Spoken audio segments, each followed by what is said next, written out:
Thank you, Susanna. If you have questions, we will try to answer them in the open forum. I think we have guests who just arrived, sir. There are still seats here in front. Could we please move forward? Right now, Susanna gave us a lot of wonderful examples all over the world.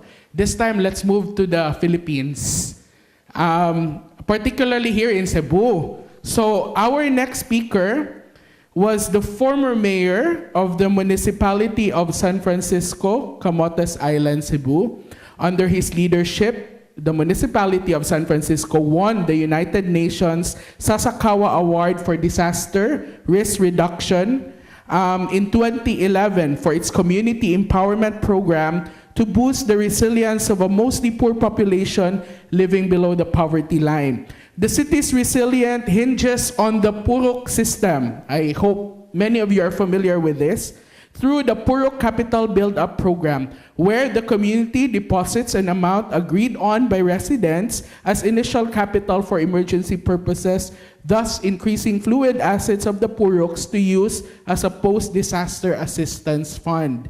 In addition to the safety net, he also implemented a system of solid waste management that contributes to better sanitation and drainage, which considerably reduces the risk of floods caused by clogged waterways. His best practice is now being shared with cities in other nations, not just in the Philippines, cities like those in Bangladesh. So, ladies and gentlemen, please welcome to talk about localizing disaster preparedness and response, former Mayor Alfredo Arquiliano Jr.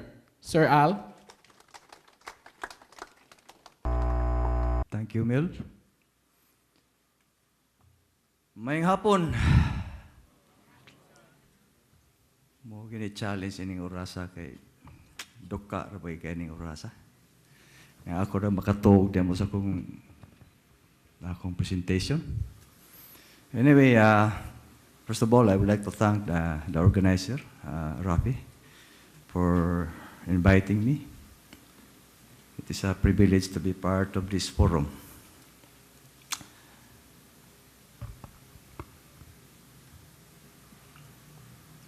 Are we ready for the new normal? So, it's a big question. So another question.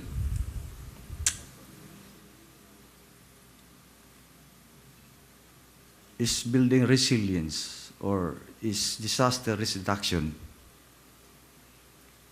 a priority nationally or at the local level? That's the question. Because based on my experience, building resilience should be a household level. But we need the leaders because we need the authority to how we can disseminate essential information, educate our people. And again, that is a challenge.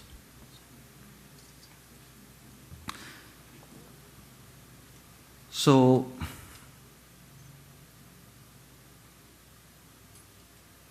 sa tanang ni participate ni karong hapon na, in your municipality or in your city, na-feel ninyo nga sa leadership sa inyong municipality, is disaster risk reduction a priority?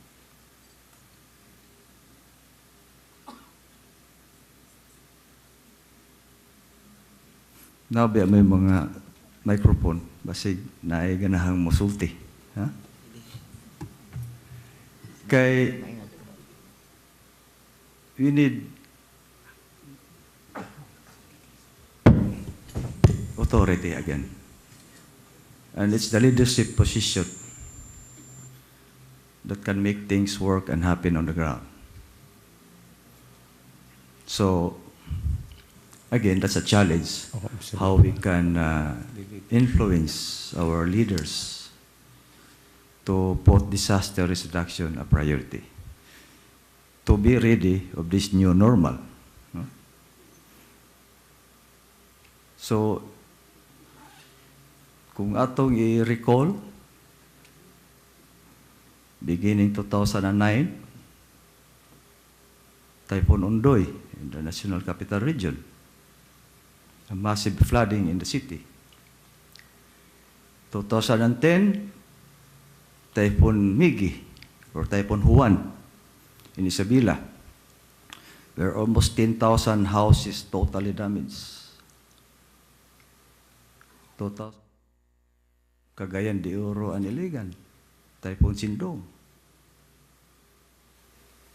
2012, Davao Oriental, Katiil and Bataan. I was there, and I saw the magnitude of the devastation.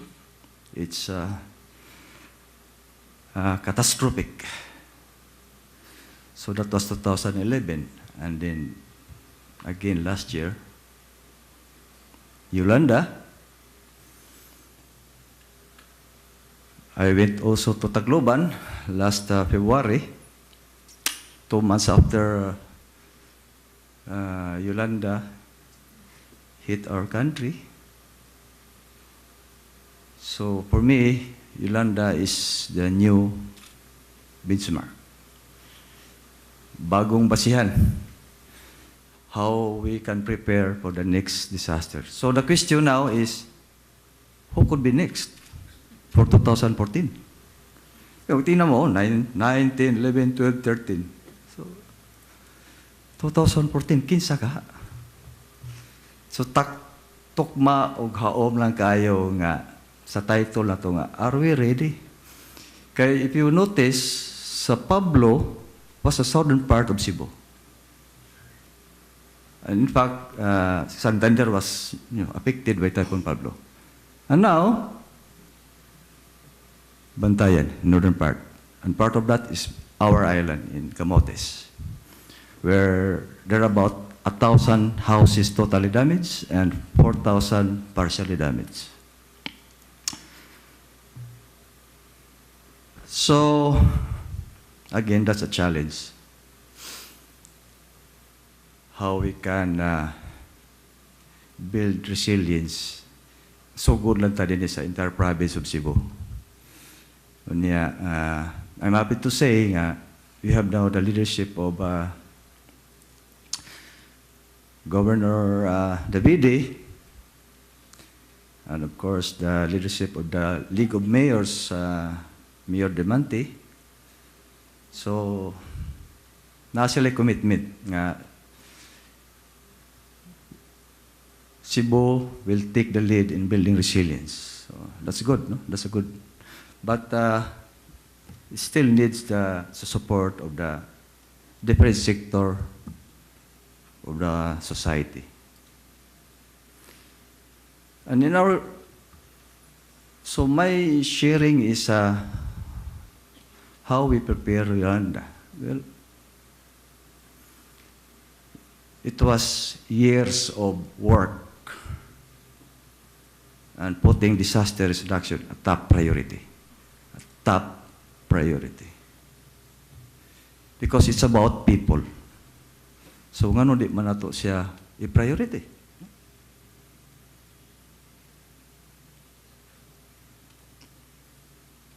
So it was a challenge because of the negative attitude sa tao.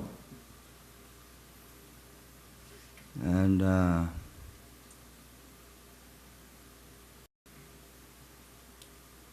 we are able to develop a system that we have the avenue to educate our people, disseminate essential information, and inculcate the value of volunteerism and nationalism. So that system for me, it's one example of how we can mobilize the citizen or empower the community. So we're able to prove that. I'm happy to say that we were able to comply. The municipality of San Francisco was able to comply the Republic Act 9003. That's as ecological solid waste management. So with the limited resources of the municipality, and yet we were able to address that problem. And for me, that's one of my biggest challenges on my first term as mayor. How to manage our waste, our garbage. And based on the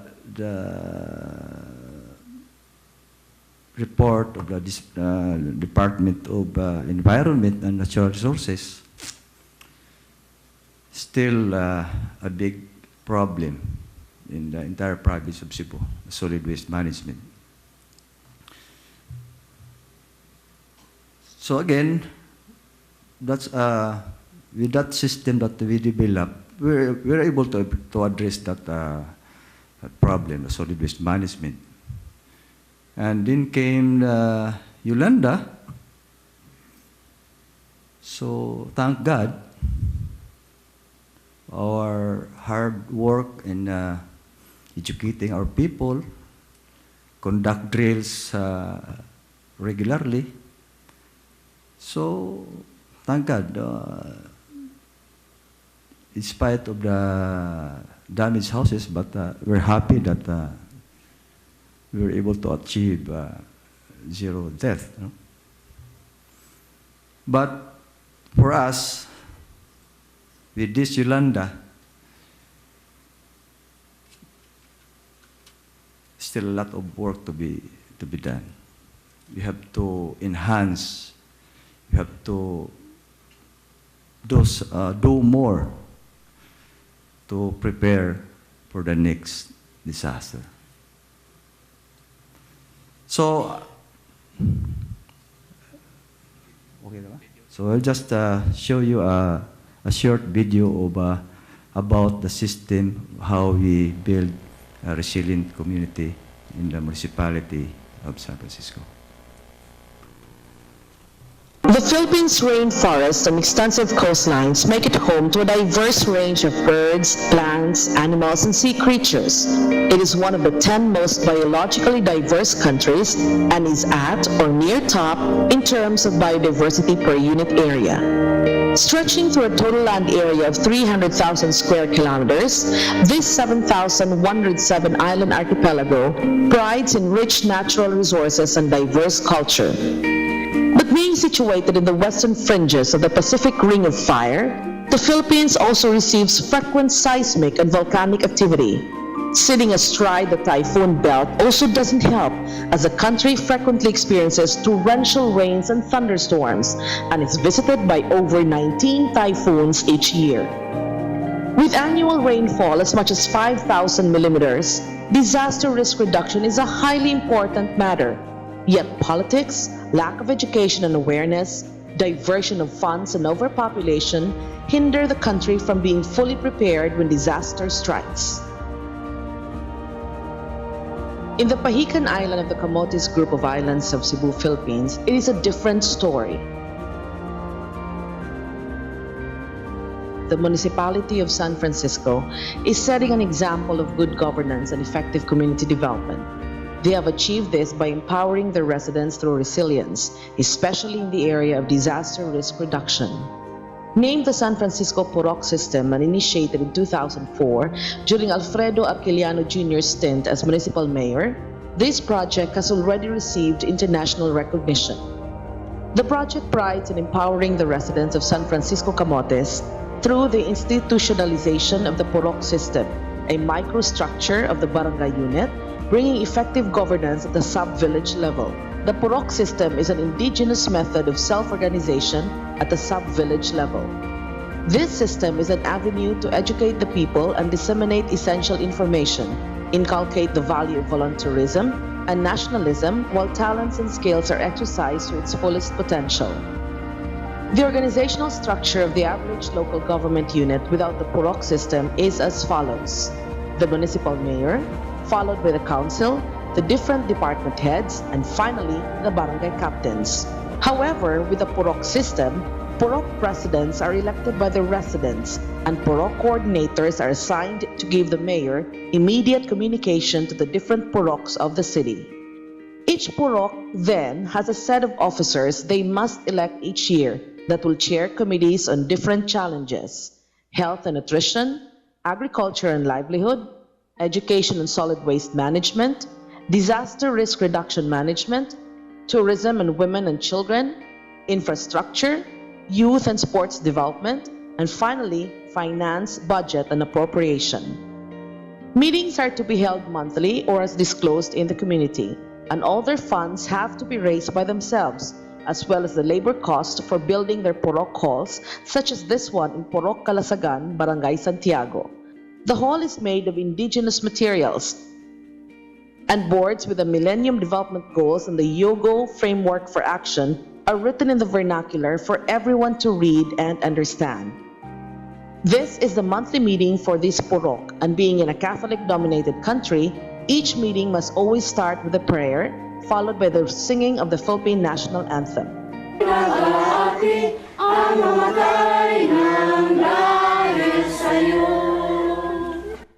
The Purok secretary then reads the minutes of the last meeting and reminds everybody of this meeting's agenda.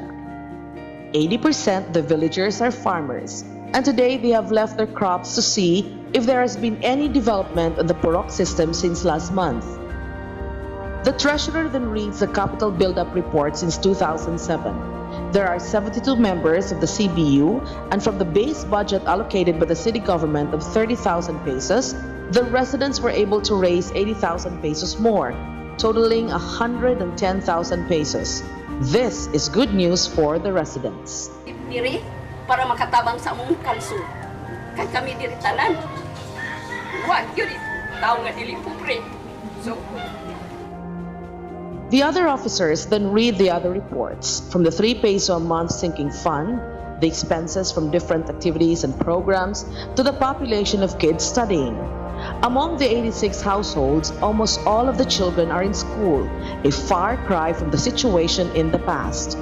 Today, there are only 4 children not in school and 2 are dropouts. Another report is of the health and nutrition status in the Purok, and the numbers couldn't be better. The meeting ends well, and after words of inspiration from the barangay captain and the Purok coordinators who are always present during the gathering, everyone heads home and back to their families.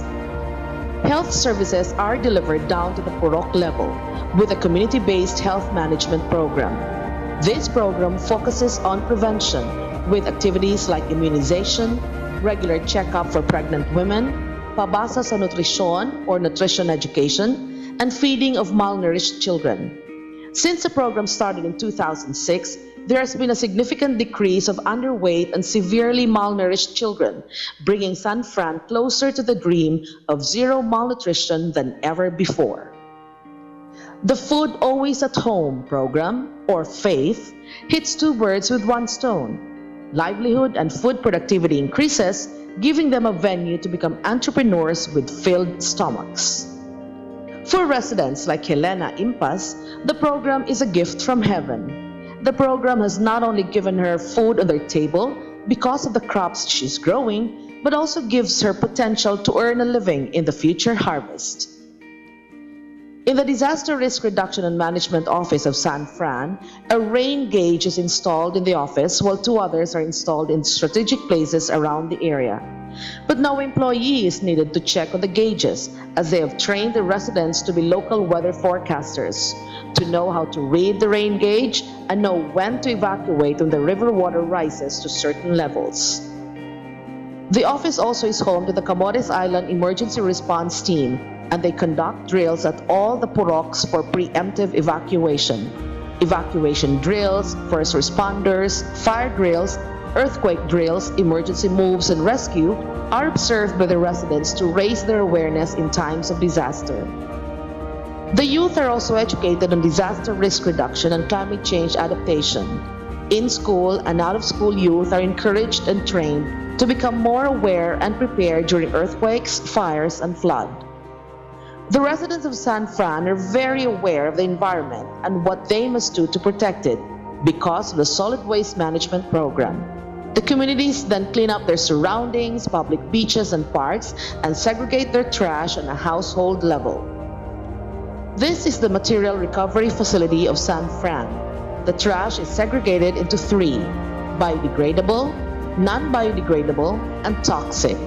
The toxic wastes are stored in a vault so that no air could escape from it and it would be far from public harm. The biodegradable waste, or malata as they call it, is shredded by machines before they are then exposed to vermicomposting that uses worms and microorganisms that turn waste into nutrient-rich humus. The non-biodegradable, on the other hand, are also shredded and processed in two ways: either to make them into pillows with Tetra Pak shreds of juice packs, or to mix them with cement to make these ingenious concrete blocks for footpaths and infrastructure projects. These blocks are generally stronger than the normal concrete blocks and give people of San Fran another source of livelihood. An example of from trash to cash. The 2 Million Trees for a Green San Fran project is another environmental awareness program that enables the citizens to plant mangroves as natural barriers to natural hazards. The establishment of marine sanctuaries also helps in protecting life support system, or the life source in the environment. Not only do the marine sanctuaries raise awareness to the residents on the importance of protecting biodiversity, but it also gives them another source of income, as the sanctuaries are frequently visited by divers and snorkelers. The Purok System program has won numerous national and international awards, including being the grand champion for 4 years in a row of the E-Gwen Our Cebu program of the Cebu provincial government, as well as the United Nations Sasakawa Awardee for Disaster Reductions and the Campaign Role Model, an award for making cities resilient, of the United Nations International Strategy for Disaster Reduction. Hence, not only has this program made the city of San Fran a role model for other cities to follow around the world, but the Purok system has also made its residents' lives much better. With its sustainability and resilience, San Fran has become a place to live, the place to visit.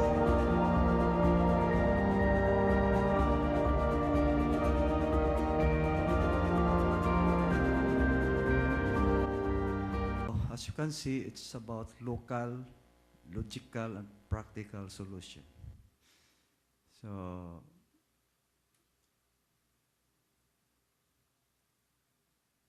you don't have to reinvent the wheel. So, all you have to do is so copy-paste and enhance later. Kasi nahimo naman. Unya,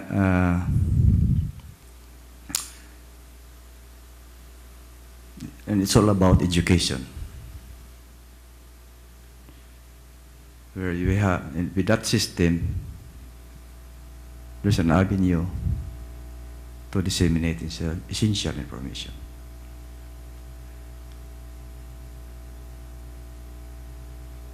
So actually, for me, it's about changing mindset, and change must take place in leadership position, decision makers, and that's the challenge. Thank you.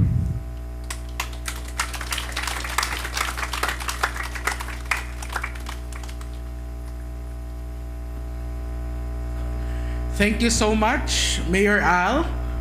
I know probably many of the LGUs would have some questions also for Mayor Al, so we'll listen to him more later on during the open forum. But now we have a set of reactors that will give their comments and additional inputs to our two speakers. So once again, let's give a round of applause to Mayor Al and Susanna for sharing their experiences, their expertise, their time with us this afternoon. So To start the comments from the reactors, may we begin first with the Civil Defense Officer of the Office of Civil Defense Region 7. Please welcome Ms. Florenda Gaviola. Ma'am.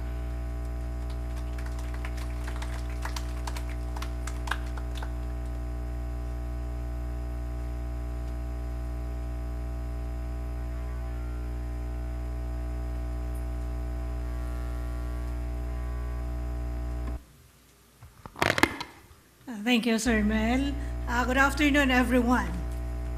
Okay, our two speakers rather, speaks about the Yugo framework of action, which is building resilience for communities and nations. The Yugo framework of action has strategic goals, effective strengthening and effective integration of disaster risk considerations into sustainable development, policies, planning, and programming at all levels, disaster preparedness, mitigation, disaster prevention, and vulnerability reduction, development and strengthening of institutions, mechanisms, and capacities at all levels, systematic incorporation of risk reduction approaches into the design and implementation of emergency preparedness, response, and recovery programs in the reconstruction of affected communities. Former Mayor Al shows to us the 5 priorities of action of the Yugo framework of action. We have the governance as well as Ms. Susana discuss also about governance, the Yugo framework for action, the priorities, the 5 priorities, ma'am. Okay, we have the governance, we have risk assessment, disaster preparedness, then knowledge management, which is very important, especially at the community level. Then we have vulnerability reduction. Okay, now according to both of our speakers, make DRR a top priority. Why top priority? Because it speaks about people, it speaks about structures, infrastructures, environment, and others, wherein people are still living in high-risk areas. Right? Naaman tayo mga kaigsunan nga namuyo sa mga kasapa, daplin sa sapa. So mga kanang dahili nga mga lugar which is very, very prone to landslide, prone to flooding, prone to flash floods. Okay? And DRR is, according to former Mayor R, DRR must be a community-based approach. Right? Start at the purok system, purok level, because ang atong mga purok, sila man ang unang maigo in the event of an emergency. So we have to capacitate our communities. Like, according to Mayor Al, they have trainings as shown in the videos. They have conducting disaster drills. Mayor Al, as shown in the video, is capacitating his communities, the Komborok system, on DRR. Right? Okay? Now, we have also to enhance and strengthen our early warning system. Because through early warning system, if makaabot na, makaibaw ang ato mga kaigsuunan about the events nga mauna ni siya ang mahitabo, kahilbalo na sad sila through the purok system or the community-based approach, atong mga kaigsunan kay baw na sad sila unsa nay angay buhaton. Layo pa ang bagyo to apa sa layo na siya, simbako mo apekto mo abot sa ato ang tatong lugar kay baw na ta ug unsay angay natong buhaton. Low pressure area pa lang na siya, tropical depression, tropical storm, public storm warning signal 1 2 3 4. So the early warning system is very important in DRR. And community-based approach, according to Mayor Al, enhance, strengthen, capacitate our communities for DRR so that we can have a resilient communities. Okay, thank you very much. you very much, Ma'am Flor Gobiola of the Office of Civil Defense, for your reaction. Now, let's listen to the reaction from our local government unit, so one of our local government units. So may I call on now Honorable Alvin Dizon of the Cebu City Government. Sir? Thank you, Al. Susana Calic, Mayor Alquiliano, Evelyn Nacario Castro, fellow reactors, friends in the NGO community, fellow public servants, maayong hapon atong tanan. First, let me extend my sincere appreciation to RAFI for this invitation. I'm very happy I'm very happy that was given the opportunity to be a part of this very timely and very relevant discussion. Discussions like this is difficult to refuse, considering that after the series of disasters that struck the Visayas region, the 7.2 magnitude earthquake, Super Typhoon Yolanda, we are now seriously considering the advent of the new normal. And the question that is often asked is, are we ready? Can we really be ready? And when can we say that we have prepared enough? If the town of San Francisco Camotes is able to do it through the leadership of Mayor Arceliano, a United Nations awardee, then the answer is yes. We can be ready. If the province of Albay, known to be the Vatican of disasters, kay halos tanang bagyo sa atong nasod, muagi gyud sa Albay, sa Bicol province, or Bicol region. If the province of Albay is able to do it, with practically zero casualty record like the town of San Francisco during the onslaught of Super Typhoon Yolanda, again, the answer is yes. We can choose to be prepared even more than enough to safeguard and protect our people against the destruction and poverty trap caused by disasters. As emphasized by Mel earlier, this is the second series, our second part of the forum series on understanding choices, on how we can enhance social and community preparation for disasters.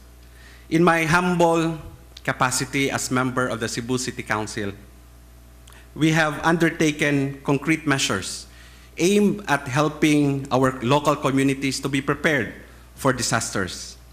While our office is actively involved in the relief and rehabilitation efforts in northern Cebu and Leyte, I believe that one of the most effective solutions to dealing with disasters is through legislations and policies that would institutionalize disaster risk reduction and management and climate change adaptation. Our office in the City Council is instrumental in the following measures as a policy approach to disaster resiliency of our communities. First, the City Council adopted a resolution through this humble representation urging the Cebu City Coastline Management Board, or CMB, to study and assess areas within its territorial jurisdiction which are suitable for planting mangroves or mangrove forests that can still be restored or rehabilitated as natural buffer against storm surge. It was cited during the ASEAN Heritage Park Conference that mangroves have been declared as Philippines' best hope for mitigating climate change as barriers or natural seawalls that protect coastal communities from tsunamis and storm surge. We likewise request all the business groups and companies and civil society organizations based and operating in the city of Cebu to make mangrove planting as part of their corporate social responsibility.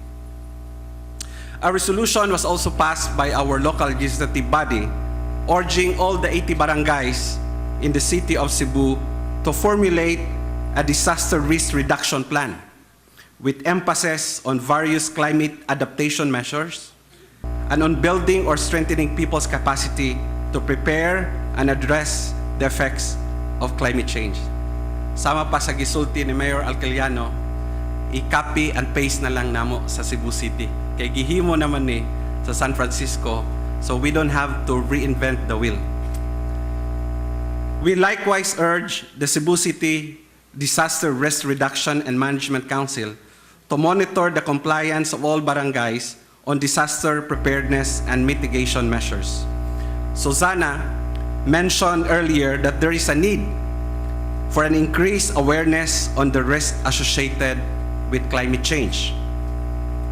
I believe the barangays can take an active role on this. The barangays, as front runners in governance, should take a proactive stance on climate adaptation. We also passed a resolution supporting the passage of the People's Survival Fund Bill, sponsored by no less than Senator Lauren Legarda, which is a measure aimed at building disaster-resilient Philippines through provision of funds to local governments and communities for their climate change adaptation programs. The bill is now a law, and it emphasized the urgent need to financially support disaster prevention efforts of local government units, and its passage affirms our nation's commitment to building communities resilient to disasters. Beyond policy making and reforms, this representation has also pursued other tracks and advocacy aimed at helping our communities to be better prepared for disasters. Our office has lobbied and facilitated for the allotment of 78 million fund from the National Housing Authority using its poverty alleviation funding window for the relocation of families along the danger areas in the city of Cebu.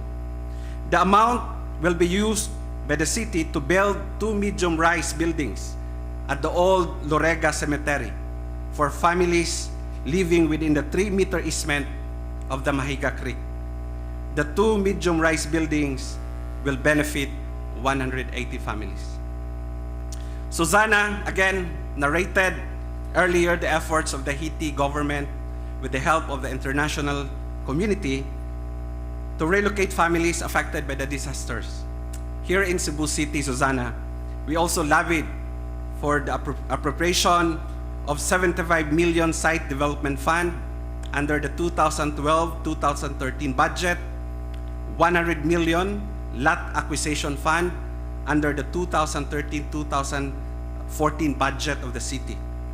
The aforementioned fund allocations will be used to relocate hundreds of urban poor families living in danger areas to safer and more secure places. So these are just some of our policy initiatives and core advocacies in the City Council. And we hope to intensify our engagement at the community level, most especially in informal settlements, by making our urban poor dwellers DRR literate, resilient, and prepared.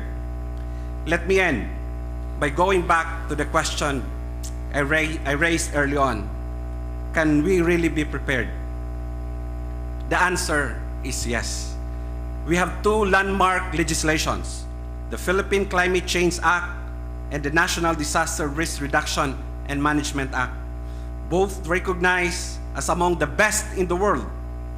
With these policies already in place, we just need to remember the lessons from previous disasters and make informed decisions to fully implement and make the laws operational in our local communities. Daghang salamat.